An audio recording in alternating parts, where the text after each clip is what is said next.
સુરતના સચિનમાં 12 દિવસથી બીમાર નવવધુ રાત્રે સૂઈ ગયા બાદ સવારે નહીં જાગતા સિવિલ હોસ્પિટલ લવાઈ ડોક્ટરોએ મૃત જાહેર કરી. પતિએ કહ્યું 10-12 દિવસથી ચક્કર આવતા હતા અને ઉલટી થતી હતી. રવિવારના રોજ સિવિલ હોસ્પિટલમાં લાવતા દવા આપી રજા આપી દેવાઈ હતી. આજે સવારે મુસ્કાન ઊંઘમાંથી જાગી જ હતી નહીં.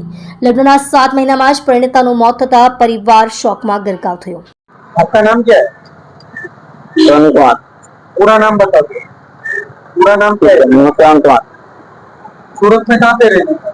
वहाँ सचिन में सचिन सचिन सचिन में कौन सी जगह? बर्फ फटे। क्या हुआ था? आपकी वाइफ का नाम क्या है? मुस्कान कुमार। मुस्कान कुमार है। इसकी उम्र 18 साल। क्या हुआ था आपकी वाइफ? और ये सर तबीयत खराब हो रहा था 10 दिन से। हाँ पानी नहीं सूट कर रहा था। तो ये हम सोचे प्राइवेट हॉस्पिटल में उल्टी भी हो रहा था सुबह। तो वही देखवाना है। प्राइवेट कौन सा हॉस्पिटल लेके? और ये उधर ना है